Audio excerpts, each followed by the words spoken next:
Israel Hamas വെടിനിർത്തൽ കരാറിന് പിന്നാലെ 90 പാലസ്തീനികൾ ഇസ്രായേൽ തടവറയിൽ നിന്നും മോചിതരായി.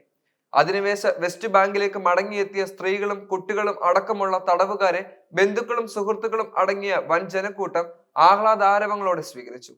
ആഘോഷങ്ങൾ അനുവദിക്കില്ലെന്ന ഇസ്രായേലി സേനയുടെ മുന്നറിയിപ്പ് അവഗണിച്ചായിരുന്നു ഇത്. ഇന്ന് പുലർച്ചെ 1 മണിക്ക് 90 പാലസ്തീൻ തടവുകാരുമായി റെഡ് ക്രോസ് ബസ്സുകൾ അധിനിവേശ വെസ്റ്റ് ബാങ്കിലെ റമല്ലയിൽ എത്തി. മടങ്ങിയെത്തിയവരെ വൈകാരിക ആവേശത്തോടെ ആളുകൾ തോളിലേറ്റി ആഘോഷിച്ചു. മറ്റുള്ളവർ ഉച്ചത്തിൽ അഭിവാദ്യങ്ങൾ അർപ്പിക്കുകയും വിസിലടിക്കുകയും ചെയ്തു. പലരും ഫത്താഹ്, ഹമാസ്, പാലസ്തീൻ, ഇസ്ലാമിക് ജിഹാദ്, മറ്റ് സായുധ പ്രതിരോധ ഗ്രൂപ്പുകൾ എന്നിവയുടെ പതാകകളും വഹിച്ചിരുന്നു.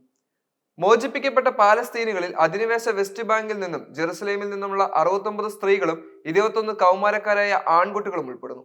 ഇതിൽ ചിലർ 12 വയസ്സ് മാത്രം പ്രായമുള്ളവരാണ്. മോചിതരായവരിൽ ഇടതുപക്ഷ പ്രസ്ഥാനമായ Popular Front for Liberation of പാലസ്തീന്റെ മുൻനിര അംഗമായ 62-കാരിയായ ഗലീദ ജരാറും ഉൾപ്പെടുന്നു. അഡ്മിനിസ്ട്രേറ്റീവ് തടങ്കലിൽ 6 മാസത്തോളം ഏകാന്ത തടവറയിലായിരുന്നു അവർ.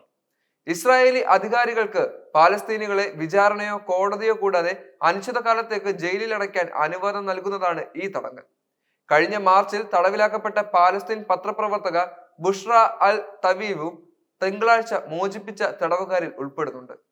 2023 നവംബറിന് ശേഷം ഇതാദ്യമായാണ് ഹമാസും ഇസ്രായേലും തമ്മിൽ തടവുകാരെ കൈമാറുന്നത്. വെടിനിർത്തൽ കരാറിന്റെ ഭാഗമായി മോചിപ്പിക്കപ്പെടേണ്ട പാലസ്തീനുകളുടെ കൃത്യമായ എണ്ണം ഇപ്പോഴും അജ്ഞാതമാണ്. 1000 മുതൽ ഏകദേശം 2000 വരെയാണെന്നാണ് റിപ്പോർട്ടുകൾ.